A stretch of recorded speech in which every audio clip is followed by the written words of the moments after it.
Okay, we're going to go ahead and get this thing started. Some of you may have come to the wrong meeting. I think you were thinking this was a cocktail party, but we're not doing that here. I do appreciate everybody coming out on a cold night in January. We've had a lot of comments from members about having the board meetings at a later date, and we decided to try that. Looks like that was a popular thing. We haven't done a town hall meeting like this in a long time, and this is a good opportunity for us to share with the community.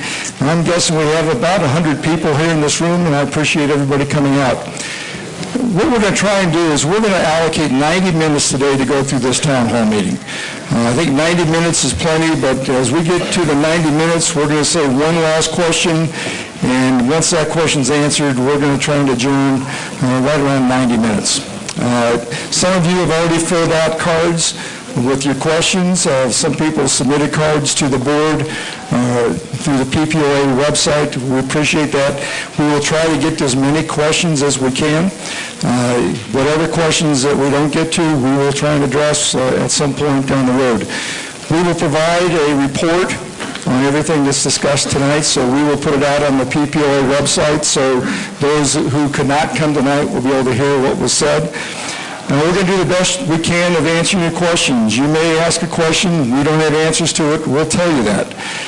In preparation for that, when we get to questions, we will open up the mic. If you have a question, there's going to be a question and answer period. You'll have 3 minutes to state your question.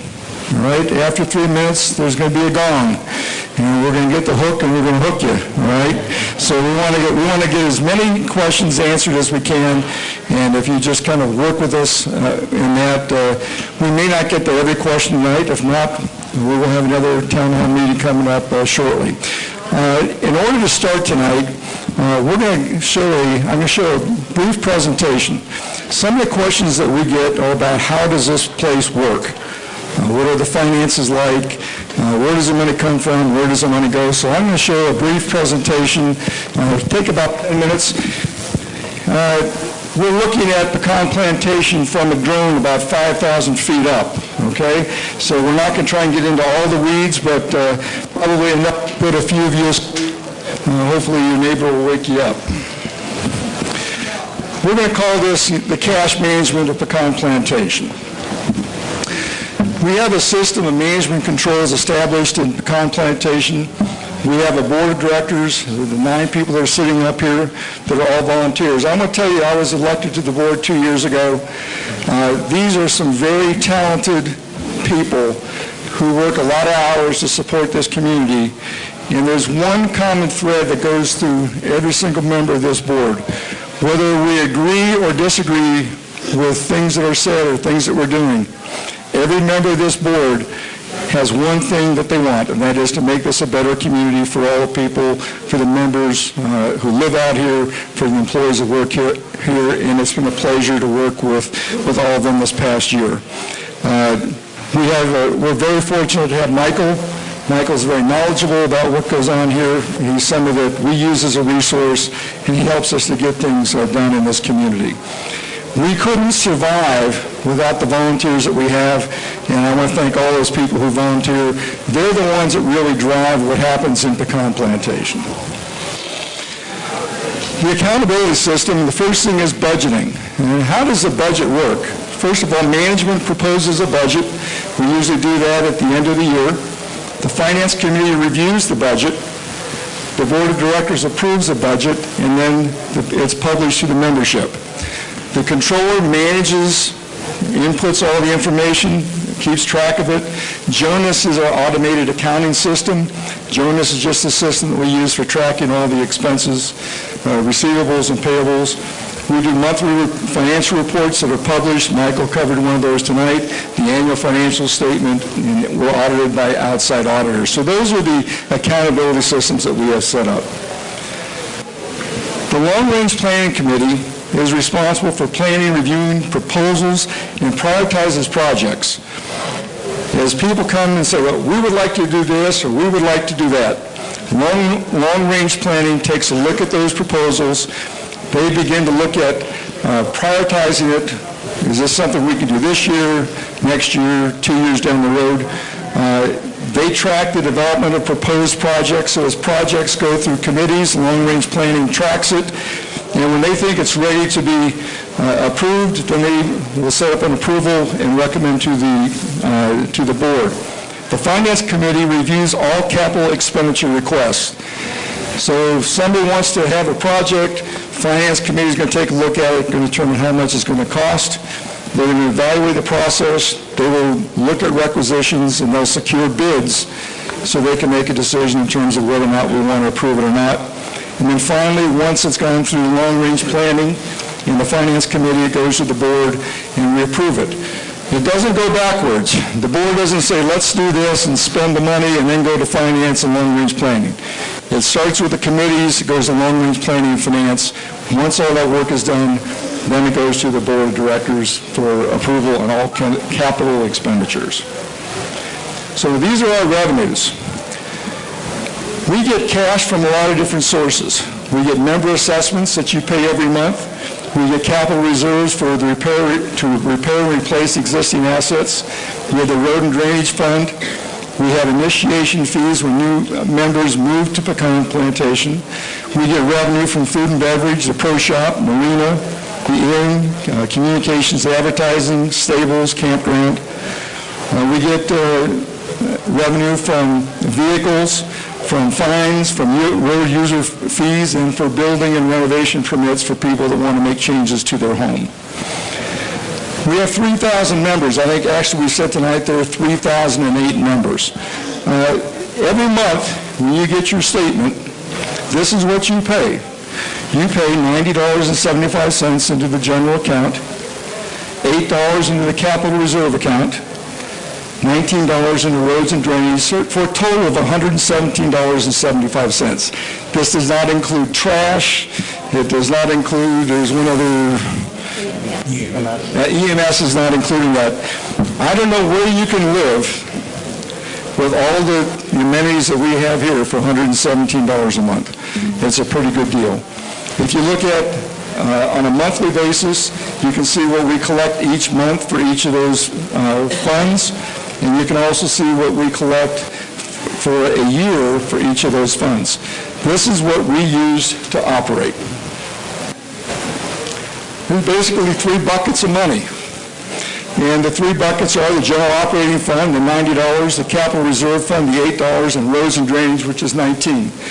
The money goes into those buckets. We don't take money from one bucket to pay for expenses in another bucket. We don't move money from bucket to bucket. If it goes in one bucket, it stays in one bucket.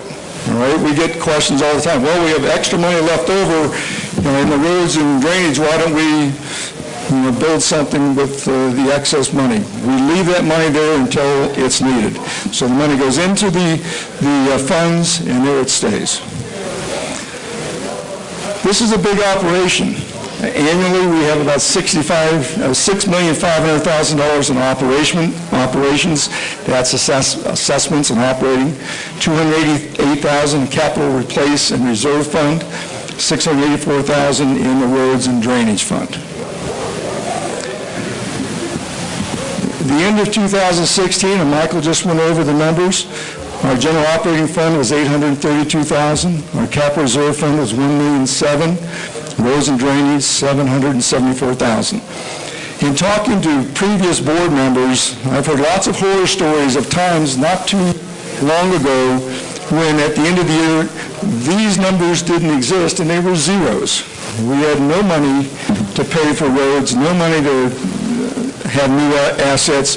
We couldn't repair it, we couldn't replace it, and we were in a tough situation. We established these funds so that there's money coming in on a regular basis to make sure that we're able to take care of the facility that we live in.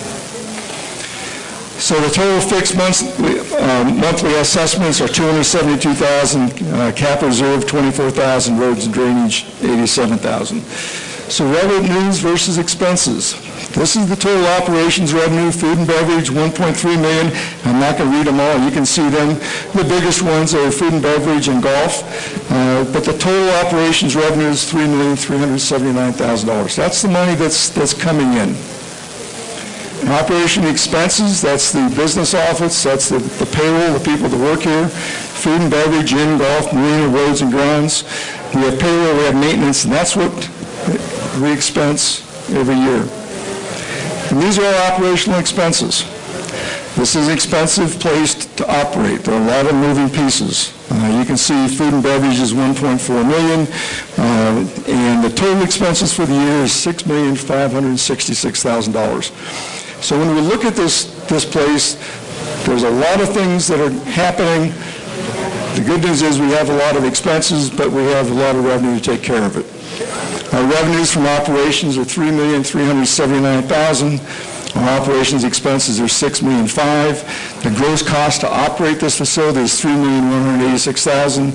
The assessments that we get from the members is $3,259,000. What's left us a surplus of $72,225 for fiscal year 2016.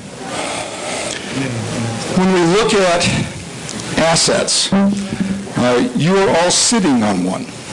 And I don't mean the one proverbially that's attached to your body. I'm talking about the one with the 4 legs. If we look at this building, every single thing that you see in this room, the speakers, the lights, the chairs, the tables, the coffee urns, the TV camera, the screen, the podium, every one of these things we have put onto a catalog that says when we purchased it, how much we paid for it, how long it should last, what's going to cost to replace it. And we put that into a spreadsheet. And if it says that this podium will last 10 years, and in 2017 we'll come up on our list to say this needs to be replaced, and we will ask the question, do we need to replace it or not? Well, it's pretty shabby, but we can probably get another year out of it, and we won't replace it. We do that for every single asset, everything, every item is pictured, cataloged, costed out, and we put inflation factors in there so that when it's time to replace, we have the money to do that. We do that for every single asset that we own as a community. The repair and replace existing assets is raised from the capital reserve fund for roads and drainage.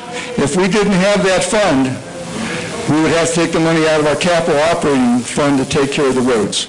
We establish a separate road and drainage fund to make sure that we maintain our roads and bridges and things.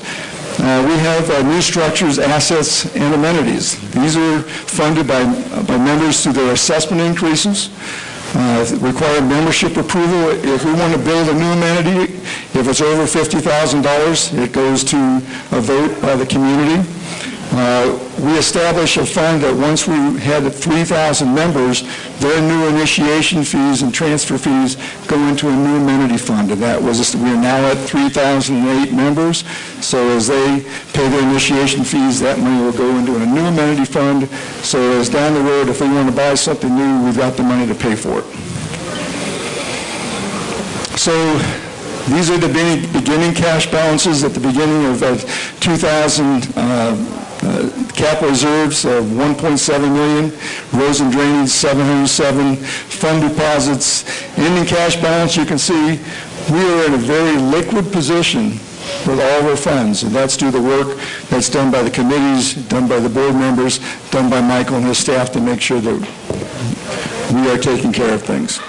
This is the monthly amounts, $24,000 in the capital reserve, $57,000 goes into roads and drainage every month.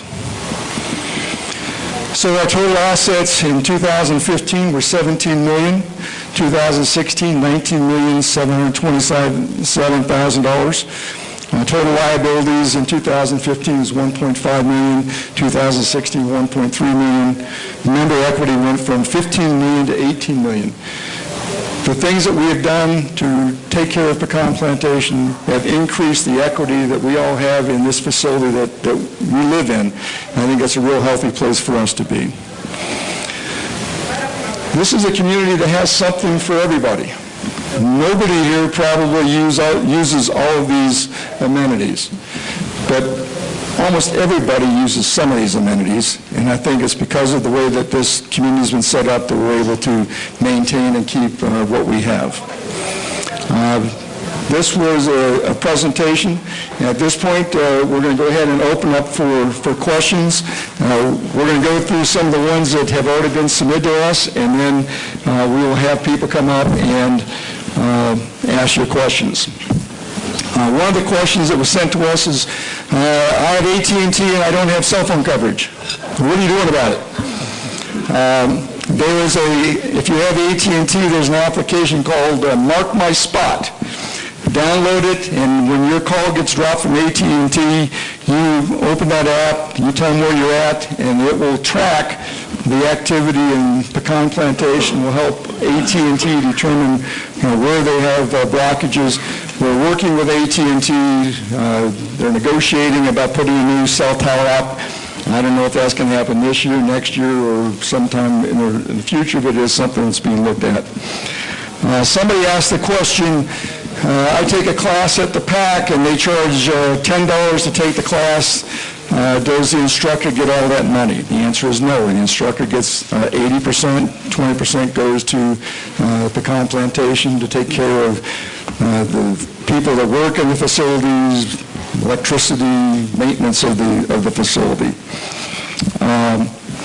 Stickers in the park. What are you doing about stickers in the park? It's not an easy answer. We are doing pre-emergent treatments. One of the only things that we can really do at this point in some places is to burn all the grass in the park, and we're actually going to start doing that. That's the only way to get rid of the stickers that are still left there from last year. We're going to look at pre-emergent again in the spring. We're going to try and mow them. We're going to burn some of the fields. It's the only way we can get rid of those things long term. We had a very, very rainy spring, and a very, very rainy spring means we have a lot of stuff that grows and grows very quickly.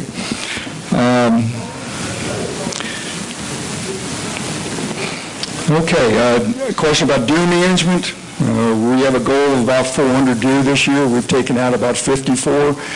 At the rate that we're going, we're probably not going to get 400 deer taken out of here. I know the deer are getting smarter. They're going to deer you, I guess, but we're having a harder time tracking them. So at this point,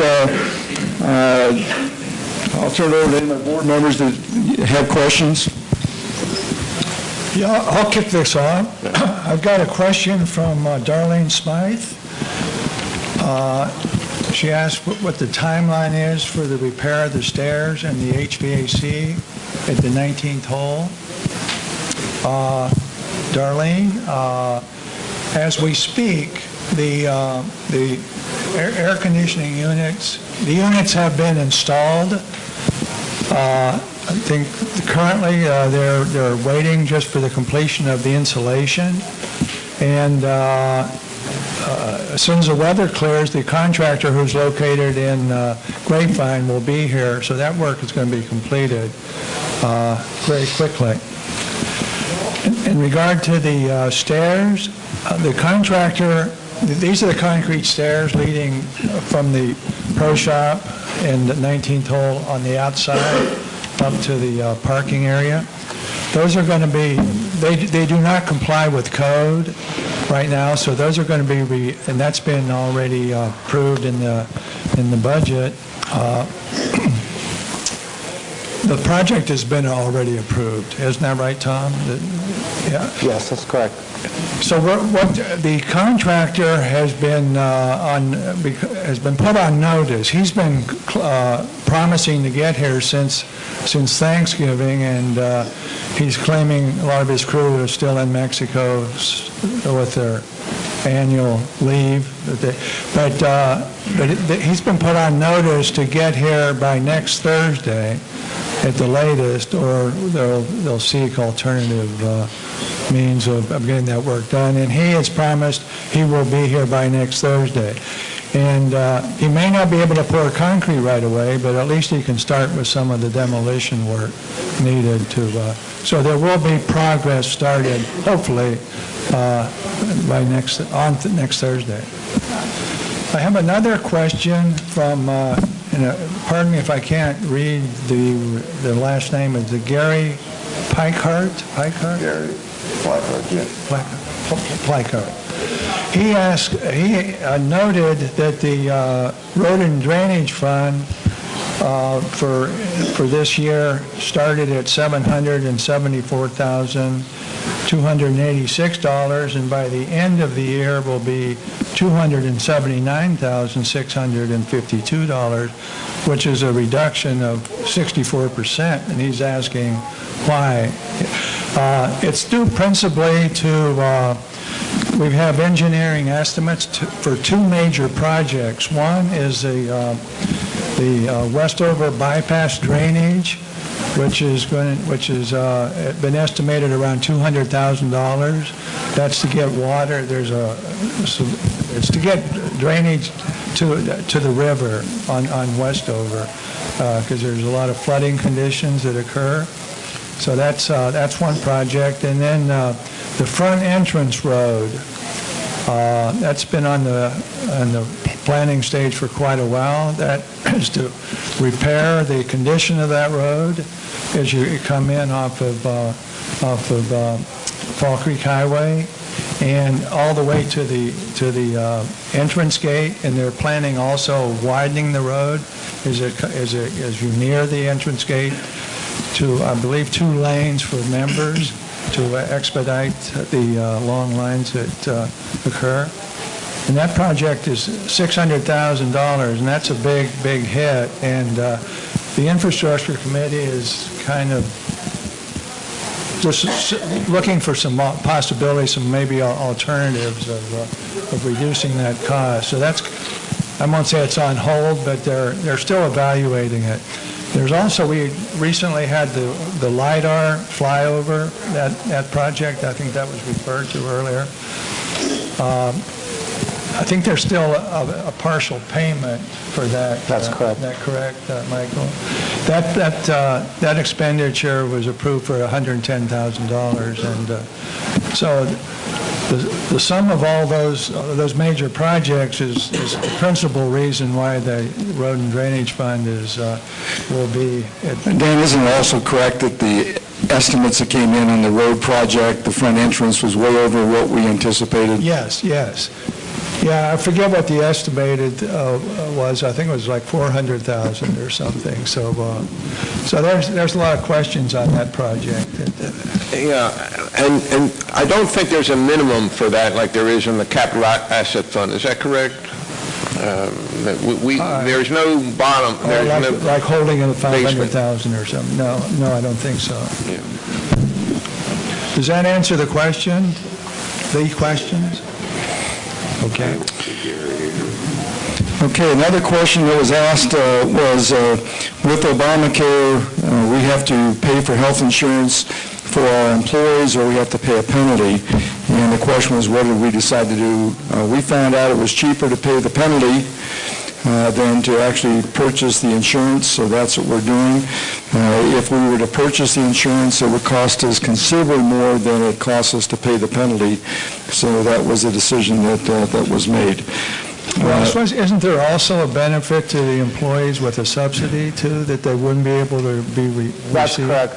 We're disenfranchising a lot of our employees who could not go on to the Affordable Health Care Act website and get subsidies. Yeah. And right now we offer vision, dental, short-term disability, long-term disability, and a small life insurance policy for our full-time employees. That's our benefit retention package. The next question submitted was the status of the proposal to build a new pro shop. There is no proposal. Nothing has been submitted to finance. Nothing has been submitted to long-range planning. There have been discussions about it, but at this point there is, as I mentioned earlier, long-range planning. Finance Committee has to approve expenses for any new structure. None of that has been proposed to them. We're not working on any bids. We gave the Golf Committee $15,000 to do some engineering surveys and maybe architectural plans if we decided to go that route. But at this point, now that money's been spent, there's nothing moving forward with it. Anybody else want to take a question? Well, we should note that we also gave $15,000 to the 19th, the food and beverage to study the 19th hole, and also to the marina, $15,000 to study what architecturally needs are out there. So I think we need to We didn't give anything to anybody yet. We didn't give, we put it in the budget. Yeah, that money was budgeted so that they could put together plans for what they think their needs are going forward. At this point, we have not seen at least I don't think I'm aware of any plans that have come into the board, the finance committee, or anybody else in terms of specific plans as to what they want to do. Anybody else have a question they want to take? Robert? On January 24th, we will have another town hall go into more detail about the Pecan Activity and Wellness Center, and that's the official term. People have been calling it different things tonight, but it is the PAWC. Forgive me for that, but that's what the acronym is. But, there was a question from John Martins asking. Let me back up for a moment. What I was going to say is that I would prefer to hold off discussing in any more detail any of the issues for the Wellness Center and hold that off until the 24th. Happy to answer questions later on after we get through the submitted questions. But the question that was submitted had to do with why we don't have an indoor swimming pool as part of the design of the new Pecan Activity and Wellness Center. It was a decision based on interest, surveying the community's interest in an indoor pool and projecting how much use we would get, and then comparing that to the cost. And it would add close to 7 figures in addition to the amount of money that we're projecting for the construction of the center without aquatic facilities. So that was a decision based on finances and a realistic opportunity for us to put a project together that we think the community would consider. And so while, yeah, some people would like to have an indoor pool,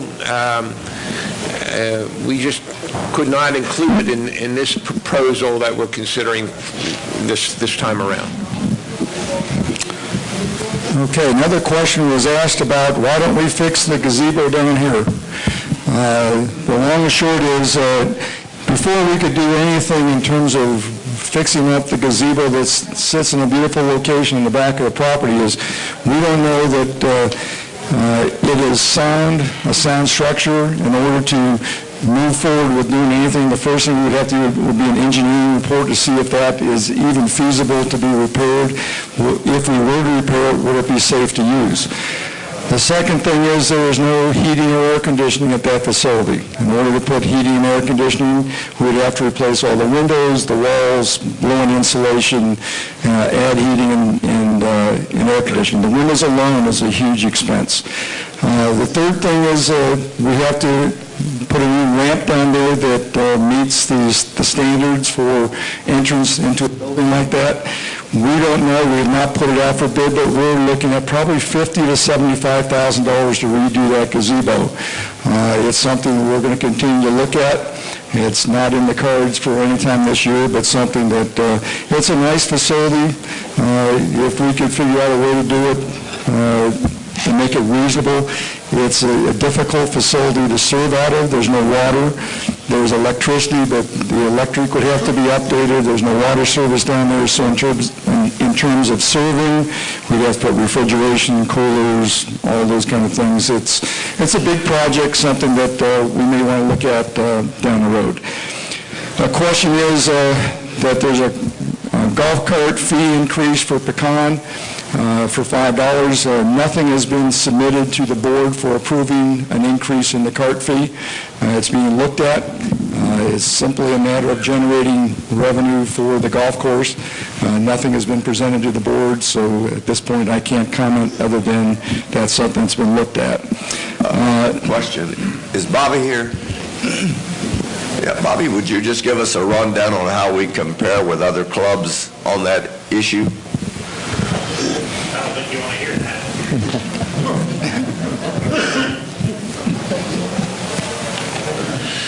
Okay, our trail fees are extremely low.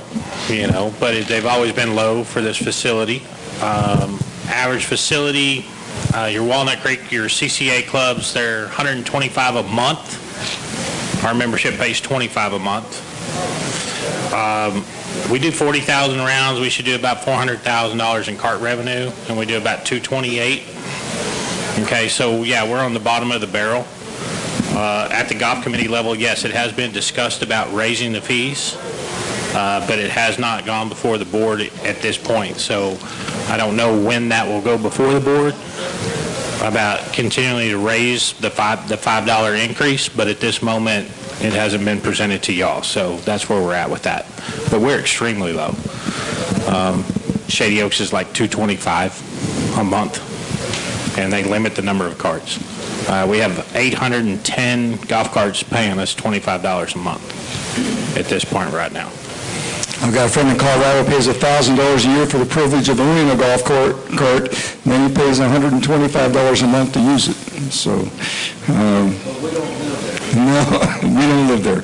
Another question was the traffic safety. We are looking, this is submitted by Joel Nyman, we are in fact looking at completing a traffic safety study. I don't know if anybody wants to comment any further on that. We're looking at it. I'll pick that up.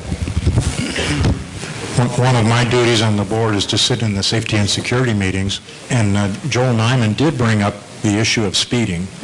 And we did some low-level investigations. One of the guys on the committee borrowed a radar gun and sat in his house on Ravenswood and shot it down the street and tracked cars and trucks and took notes. He got a school bus doing 53 miles an hour on Ravenswood. We have a procedure to handle school bus issues. We called the school, we gave them the bus number, the date, and the time, and they can counsel the driver. I don't know if that fixed the problem. But Ravenswood's an unusual street. It's very long. People are in a hurry. The problem with people being in a hurry is they look at the estimated time of arrival for where they're trying to go, and they forget about that estimated time at departure when they start out. If they leave just a tad early, they wouldn't be so frantic, but that's neither here nor there. So what we did to try to address Joel's issue is we realize we have an unusual set of streets. We have some streets that are relatively high volume, and the speed limits are 35. Some of those streets have mailboxes right on the edge, and they're not very wide, and you start to question, does this street justify a 35-mile-an-hour speed limit? We have most of the residential streets here are 25, and that's a reasonable speed. So what we decided to do was we put away $10,000 out of our budget, and we spent $10,000 for a company to come out and evaluate our streets. And what they're going to do is look, I believe, at 4 of them. They're going to look at 4 of the 35-mile-per-hour streets and give us a report on what they think of the traffic situation on those streets. So that is all pending. Okay. Do any of the board members have questions that they want to address? Dick, I think you had a couple that you wanted to talk about on the airport.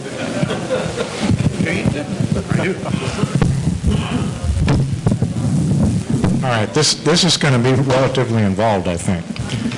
On this year's ballot, along with voting for candidates for the board and the possibility of the Wellness Center, there is a bylaw change proposal that has been added to the ballot. The people on the board get opportunities to change bylaws. The bylaws can be changed by the board.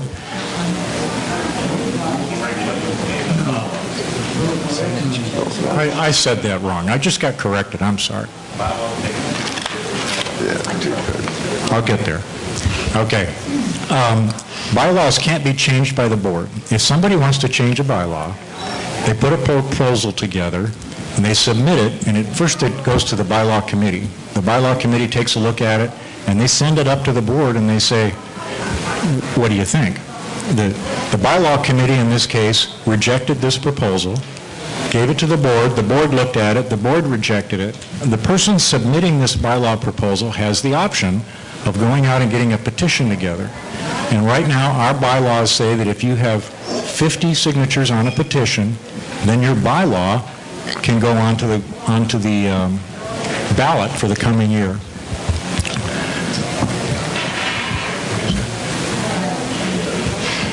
That's correct. The bylaw change proposal gets added to the ballot. So the people submitting this bylaw change did all of these things. We as a board are obligated to put it on the ballot. We don't think that what they're trying to accomplish is appropriate for a bylaw change, but we're required to put it on the ballot anyway. I put together a kind of a description of how we want to handle this, not handle it, but I put together a few slides to show what this bylaw change is about.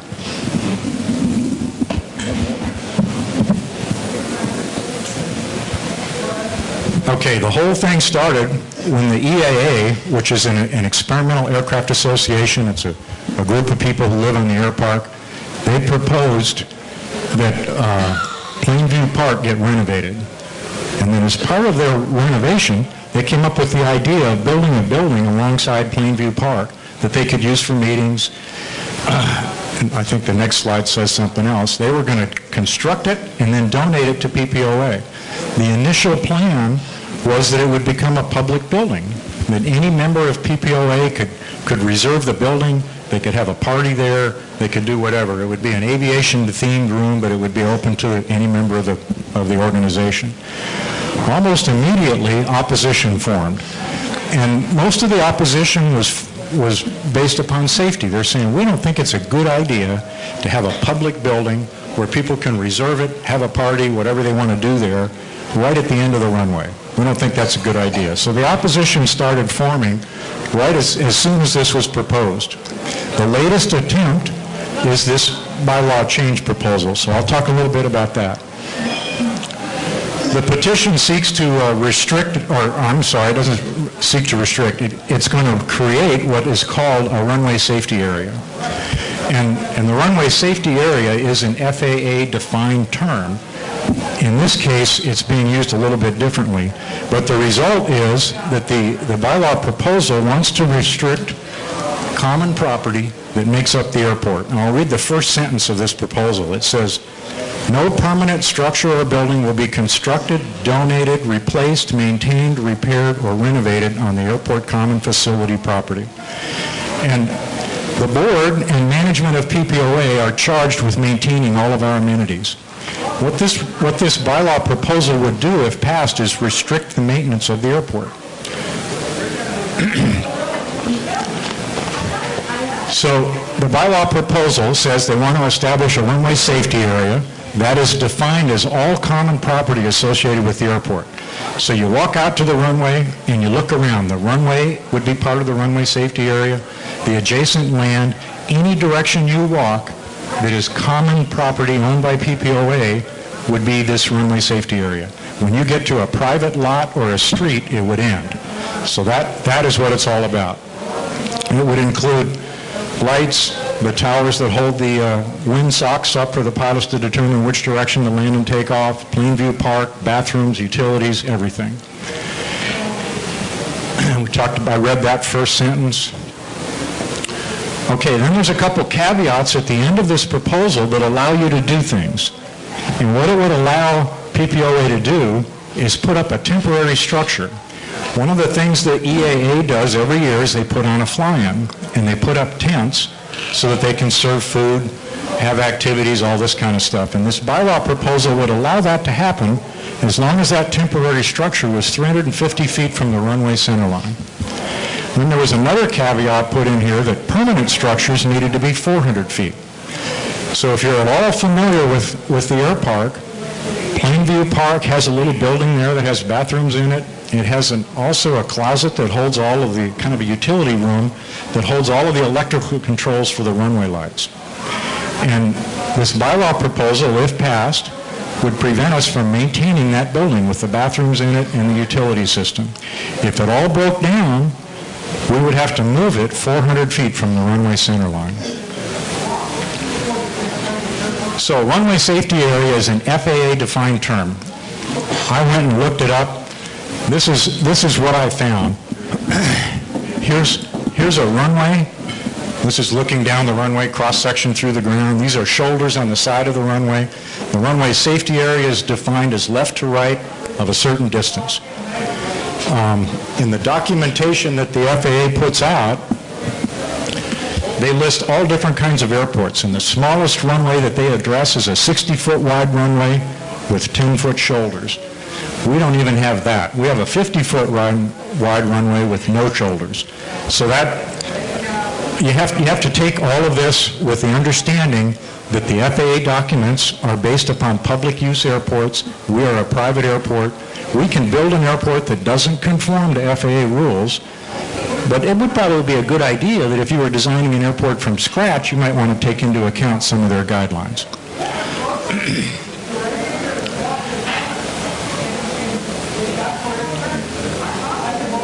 This is the matrix that I got out of the FAA documentation where they talk about what size airplane. These are category A and B airplanes. And these are runway widths, and the narrowest they get for small planes is 60 feet. And that's where those numbers came from that I got. Okay, here's an overview of our runway. Once again, it's a 50-foot wide runway, 3,500 feet long. This is what the FAA's airport safety area would look like if we overlaid it on our runway. That's 120 feet wide. It goes 200 feet beyond the ends of the runway. That's what it would be. In 1952, retired General Jimmy Doolittle was asked to help design airports for safety, and he came up with a runway obstacle-free zone term, and that's a little larger than this. And here's what a runway obstacle-free zone would look like if we implemented that. And this was, again, Jimmy Doolittle's work in 1952. We're not too far off. If you look at our runway, all of these little taxiways that come out of hangars have a culvert over a drainage ditch. And that drainage ditch is right about the edge of that obstacle clearance zone. There is also a drainage ditch down this side. It's a little further away. It's just outside that.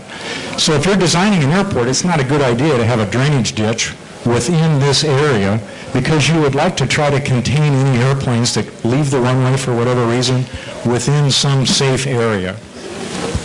And in Jimmy Doolittle's research, they didn't try to make it 100%. They realized that if you had an airplane leave the runway, whether he's going off the far end or off the side, you'd have to have an infinitely large area to ensure that you didn't hit an obstacle or a drainage ditch or a house or a hangar. So they drew up this number of 90%, and they would like these safety areas to contain about 90% of the incidents. So I thought that was an interesting number also. This is what was proposed by this bylaw change. And it's all of the property that PPOA owns. When you go away from the runway, you either run into private property or you run into a road. This is Wedgefield here. The runway's north-south. We're looking just a little bit south of straight west in this view. So this is what the bylaw proposal is suggesting to become our runway safety area. It includes this little piece of property here that was an access area for construction vehicles to come in off of Bell Chase to do work on the airport. So all of the common property is covered by this proposed bylaw change.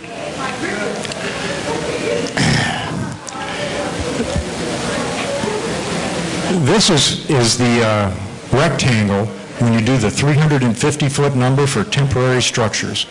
You do it from the surface of the runway, the edges and the ends, all the way around. That's how much property would be taken up by that 350-foot allowance. So the EAA has been putting on their fly-in down in this area, and they put up tents, and they have the EMS people come, and the helicopters and all that. The only place they could put tents, if we abided by this bylaw provision, would be right here. The 400-foot number for a permanent building is this. And that is the only place you could put a permanent building, according to this bylaw change. I think it's significant to note how many hangars and homes are inside of these dimensions. So that's a significant drawing there. Now I'm going to go into a little bit of a blow-up. This shows all these numbers together, but in a way that we can see them better. This whole thing was started by the discussion about renovating Plainview Park and building a building. This is Plainview Park. and it is in fact very slightly outside that runway obstacle clearance zone. I think it's kind of obvious the helipad is pretty close to the runway. It's inside of that 60-foot limit on runway safe areas. This shows the 350-foot line and the 400-foot line also. So you can see that in this case, we have an awful lot of homes and hangars that are inside of this overlay of 400 feet. So the board has looked at this and they recommend rejecting this bylaw proposal. In fact, if you do no maintenance, you're going to reduce safety, not improve it. And it also is effectively restricting an existing amenity. Right now, the amenity is open to anybody who lives in Pecan and wants to come participate in aviation. If you prevent that, it becomes almost a privatization of the airport. Prevents any renovation or use of Plainview Park. And we think, because this is another issue, when you restrict the use of common property in an HOA, you have to do that through covenants and restrictions. It is not appropriate to use the bylaw process to modify a covenants and restrictions issue. So we think that if this bylaw were to pass, it would not be enforceable. That covers that. So that's a quick and dirty brief on this bylaw proposal.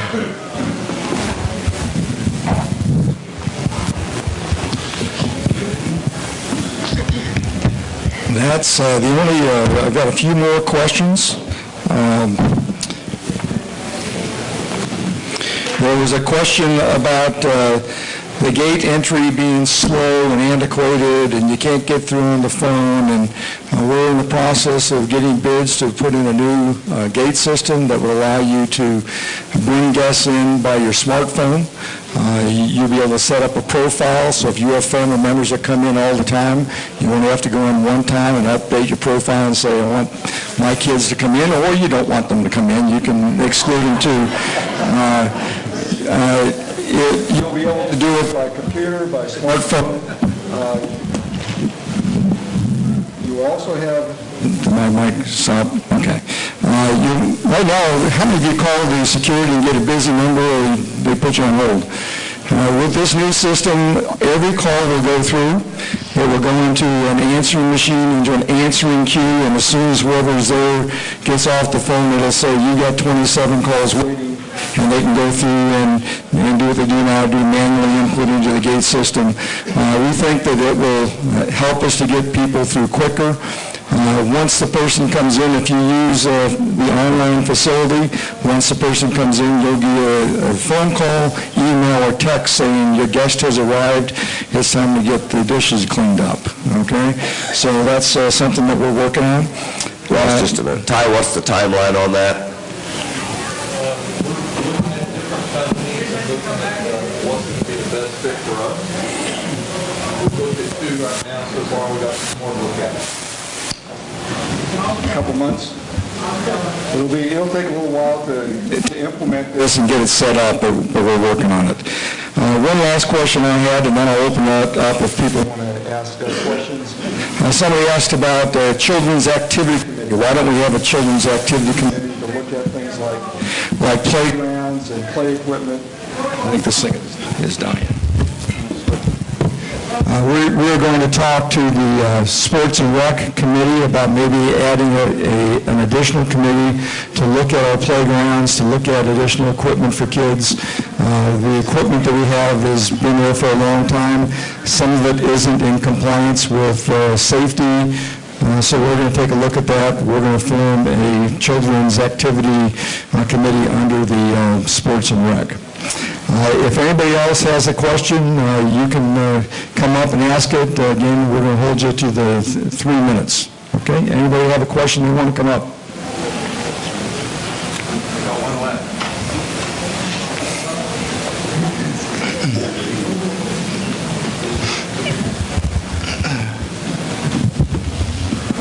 I think I'm going to have to get taller. I don't think that's going to happen, though, at my age. One quick thing is, I had mentioned 2 board meetings ago about the restriping of the streets. I know many of you drive, when you go home tonight, as you're going down your street, see if you can see the yellow lines even with your bright lights on. You can't. And in the rain, it's even worse, and that's maybe why we're getting some mailboxes hit and having other problems. I understand we have a striping machine. Is that correct, Daniel? Get it up to do the job. Okay. My question is, when can we plan on getting this kind of thing started before, people, if we lose a white stripe on the right side, you're done. You can't possibly see that street. And I think that's something that's a definite safety issue that needs to be addressed and needs to be addressed quickly. Okay. It was a nice job on the bridge, especially with the hand unit. Okay, thank you. I would also add that it's especially disconcerting coming around the front circle, trying to find Monticello versus Plantation without lines. I know that I've gone the wrong way a couple of times because I couldn't see where the road is. So at least be selective and maybe start doing some of that. The Infrastructure Committee looked at that and are discussing funding that project. So we discussed at the last meeting. This was discussed at the most recent Infrastructure Committee, so it is a live topic here. So. Good. Does anybody else have a question? If you give us your name, please. You're on candid camera back there, so we want to make sure we get it correct. My name's Don Crocker, and I have a question about the golf part fee. You have to stay right on it. Yeah. Stay right on it? The microphone. We just had a $5 increase last year, I believe, on our golf cart fee. First, please. State your name. Don is in D-O-N, Crocker. Get it? You have to stand really right next to the mic, and you almost have to eat it. We had a $5 increase in the golf cart fee last year. And if I look at forecast for what I assume to be the pro shop, and that's where Bobby will get his extra money, we show a profit of $176,000 for the year. So why do we want to put another $50K into that operation? So we can spend it? Sound like the federal government. So I'm against the golf cart fee.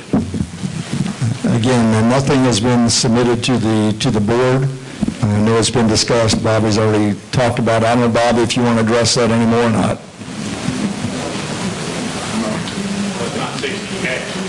I just want to get it.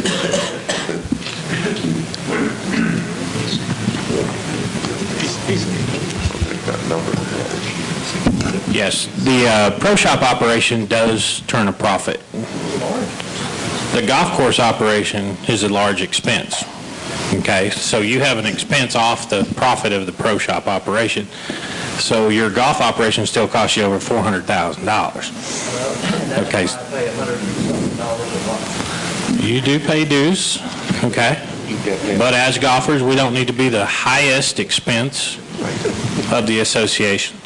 So as we offset the cost and increase the quality of the golf course, it's going to cost you money, okay? And so the golfers need to pay their fair share. And I understand, we all feel like we do, but if we want to continue to... Excuse me? Okay. I totally get you, Don. But, this place was based on, when I came here in '89, it was $45 a month. Trail fee was $213.50. But we've gotten it up a little bit. We're at 320 some odd years, 27 years. And so, like I said, we really need to increase our cart revenue to get more like the rest of the golf courses in the country. I hear you.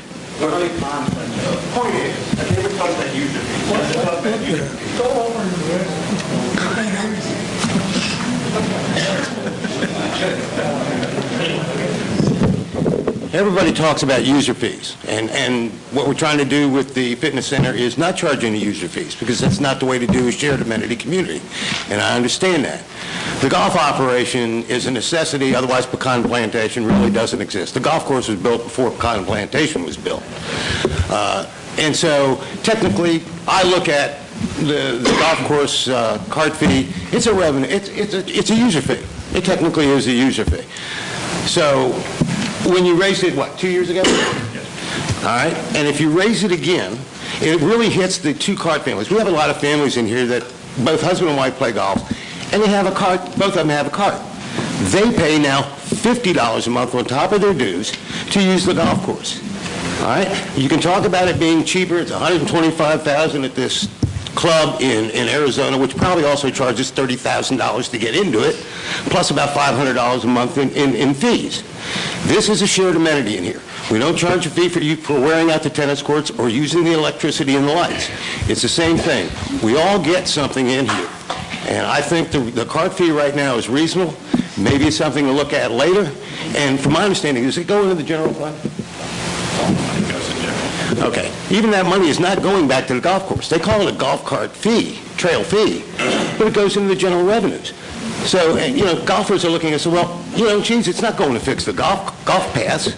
It's going into the general fund to use for other things. Okay, Joel, that's 3 minutes. I appreciate your question. Thank you. Correct. Bobby, if you correct it, my impression is the golf cart fee is for the family. So my neighbor, Gary and Mary, they pay $25, and that's it. And when Mary plays golf, she's good to go. When Gary plays golf, he's good to go. Okay. Same cart. The cart, you have a cart fee, a family cart fee. If you have two carts and you have both carts on the facility, yeah, you will pay two trail fees. Okay, okay? That is a true statement. We have less than 6 members that pay 2 cart fees. All right? And I don't feel it as a user fee. I see it as a luxury fee. We have free golf. You can walk and play every day. Okay? But it's kind of a luxury to have your own cart. Right now, it saves you money to own your own cart. To rent a cart, it's $25 per round. Where if you own your own, you can play unlimited for $25 a month. So that's how I see it as a luxury fee. Okay, thank you, Bobby. Are there any other questions that anybody would like to ask? If not, I want to thank everybody for coming out tonight. I hope this has been informational to you. We would appreciate your input about doing these in the future, and thank you for coming. And don't forget, the 24th of January at the PAC for the Pecan Activity and Wellness Center discussion.